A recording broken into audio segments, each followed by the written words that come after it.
شروع اللہ کے نام سے جو بڑا مہربان نہایت رحم والا ہے۔ جن لوگوں نے کفر کیا اور اوروں کو خدا کے رستے سے روکا، خدا نے ان کے اعمال برباد کر دیے، اور جو ایمان لائے اور نیک عمل کرتے رہے اور جو کتاب محمد صلی اللہ علیہ وآلہ وسلم پر نازل ہوئی اسے مانتے رہے اور وہ ان کے پروردگار کی طرف سے برحق ہے، ان سے ان کے گناہ دور کر دیے اور ان کی حالت سنوار دی۔ یہ ہفتے اعمال اور اصلاح حال اس لیے ہے کہ جن لوگوں نے کفر کیا انہوں نے جھوٹی بات کی پیروی کی، اور جو ایمان لائے وہ اپنے پروردگار کی طرف سے دین حق کے پیچھے چلے۔ اسی طرح خدا لوگوں سے ان کے حالات بیان فرماتا ہے۔ جب تم کافروں سے بھڑ جاؤ تو ان کی گردنیں اڑا دو، یہاں تک کہ جب ان کو خوب قتل کر چکو تو جو زندہ پکڑے جائیں ان کو مضبوطی سے قید کر لو، پھر اس کے بعد یا تو احسان رکھ کر چھوڑ دینا چاہیے یا کچھ مال لے کر، یہاں تک کہ فریق مقابل لڑائی کے ہتھیار ہاتھ سے رکھ دے۔ یہ حکم یاد رکھو، اور اگر خدا چاہتا تو اور طرح ان سے انتقام لے لیتا،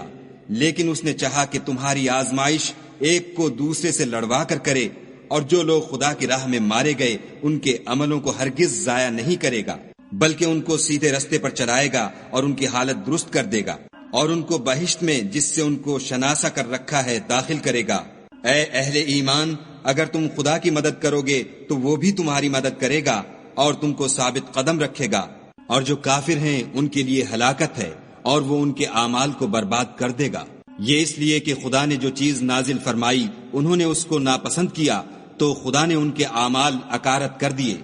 کیا انہوں نے ملک میں سیر نہیں کی تاکہ دیکھتے کہ جو لوگ ان سے پہلے تھے ان کا انجام کیسا ہوا؟ خدا نے ان پر تباہی ڈال دی، اور اسی طرح کا عذاب ان کافروں کو ہوگا۔ یہ اس لیے کہ جو مومن ہیں ان کا خدا کارساز ہے اور کافروں کا کوئی کارساز نہیں۔ جو لوگ ایمان لائے اور عمل نیک کرتے رہے ان کو خدا بہشتوں میں جن کے نیچے نہریں بہہ رہی ہیں داخل فرمائے گا، اور جو کافر ہیں وہ فائدے اٹھاتے ہیں اور اس طرح کھاتے ہیں جیسے حیوان کھاتے ہیں، اور ان کا ٹھکانہ دوزخ ہے۔ اور بہت سی بستیاں تمہاری بستی سے جس کے باشندوں نے تمہیں وہاں سے نکال دیا زور و قوت میں کہیں بڑھ کر تھیں، ہم نے ان کا ستیہ ناش کر دیا اور ان کا کوئی مددگار نہ ہوا۔ بھلا جو شخص اپنے پروردگار کی مہربانی سے کھلے رستے پر چل رہا ہو وہ ان کی طرح ہو سکتا ہے جن کے اعمال بد انہیں اچھے کر کے دکھائے جائیں اور جو اپنی خواہشوں کی پیروی کریں۔ جنت جس کا پرہیزگاروں سے وعدہ کیا جاتا ہے، اس کی صفت یہ ہے کہ اس میں پانی کی نہریں ہیں جو بو نہیں کرے گا، اور دودھ کی نہریں ہیں جس کا مزہ نہیں بدلے گا، اور شراب کی نہریں ہیں جو پینے والوں کے لیے سراسر لذت ہے، اور شہد مصفہ کی نہریں ہیں جو حلاوت ہی حلاوت ہے، اور وہاں ان کے لیے ہر قسم کے میوے ہیں، اور ان کے پروردگار کی طرف سے مغفرت ہے۔ کیا یہ پرہیزگار ان کی طرح ہو سکتے ہیں جو ہمیشہ دوزخ میں رہیں گے، اور جن کو کھولتا ہوا پانی پلایا جائے گا تو ان کی انتڑیوں کو کاٹ ڈالے گا؟ اور ان میں بعض ایسے بھی ہیں جو تمہاری طرف کان لگائے رہتے ہیں، یہاں تک کہ سب کچھ سنتے ہیں، لیکن جب تمہارے پاس سے نکل کر چلے جاتے ہیں تو جن لوگوں کو علم دین دیا گیا ہے ان سے کہتے ہیں کہ بھلا انہوں نے ابھی کیا کہا تھا؟ یہی لوگ ہیں جن کے دلوں پر خدا نے مہر لگا رکھی ہے اور وہ اپنی خواہشوں کے پیچھے چل رہے ہیں، اور جو لوگ ہدایت یافتہ ہیں ان کو وہ ہدایت مزید بخشتا ہے اور پرہیزگاری عنایت کرتا ہے۔ اب تو یہ لوگ قیامت ہی کو دیکھتے ہیں کہ ناگہاں ان پر آ واقع ہو، سو اس کی نشانیاں وقوع میں آ چکی ہیں، پھر جب وہ ان پر آ نازل ہوگی اس وقت انہیں نصیحت کہاں مفید ہو سکے گی۔ پس جان رکھو کہ خدا کے سوا کوئی معبود نہیں، اور اپنے گناہوں کی معافی مانگو، اور مومن مردوں اور مومن عورتوں کے لیے بھی، اور خدا تم لوگوں کے چلنے پھرنے اور ٹھہرنے سے واقف ہے۔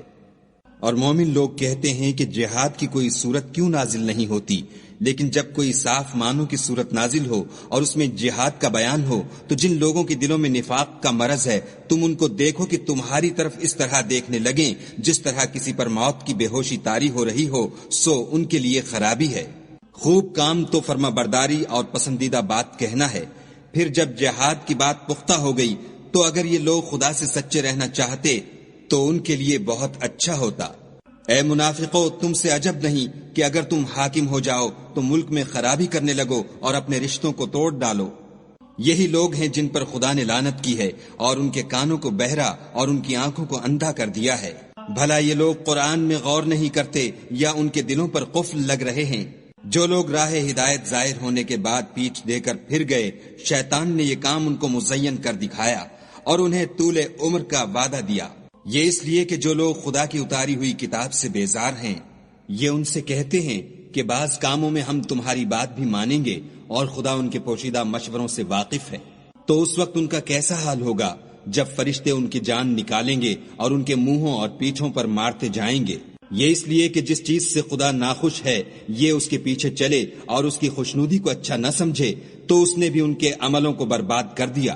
کیا وہ لوگ جن کے دلوں میں بیماری ہے یہ خیال کیے ہوئے ہیں کہ خدا ان کے کینوں کو ظاہر نہیں کرے گا؟ اور اگر ہم چاہتے تو وہ لوگ تم کو دکھا بھی دیتے اور تم ان کو ان کے چہروں ہی سے پہچان لیتے اور تم انہیں ان کے انداز گفتگو ہی سے پہچان لوگے، اور خدا تمہارے اعمال سے واقف ہے۔ اور ہم تم لوگوں کو آزمائیں گے تاکہ جو تم میں لڑائی کرنے والے اور ثابت قدم رہنے والے ہیں ان کو معلوم کریں اور تمہارے حالات جانچ لیں۔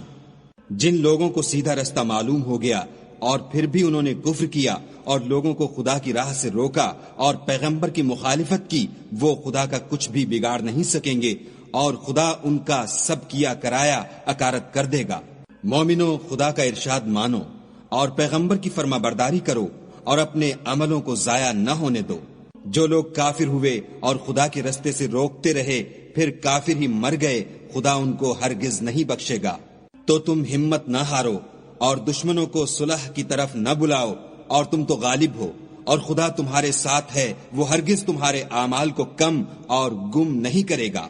دنیا کی زندگی تو محض کھیل اور تماشا ہے، اور اگر تم ایمان لاؤ گے اور پرہیزگاری کرو گے تو وہ تم کو تمہارا اجر دے گا اور تم سے تمہارا مال طلب نہیں کرے گا۔ اگر وہ تم سے مال طلب کرے اور تمہیں تنگ کرے تو تم بخل کرنے لگو، اور وہ بخل تمہاری بدنیتی ظاہر کر کے رہے۔ دیکھو، تم وہ لوگ ہو کہ خدا کی راہ میں خرچ کرنے کے لیے بلائے جاتے ہو، تو تم میں ایسے شخص بھی ہیں جو بخل کرنے لگتے ہیں، اور جو بخل کرتا ہے اپنے آپ سے بخل کرتا ہے، اور خدا بے نیاز ہے اور تم محتاج۔ اور اگر تم منہ پھیرو گے تو وہ تمہاری جگہ اور لوگوں کو لے آئے گا، اور وہ تمہاری طرح کے نہیں ہوں گے۔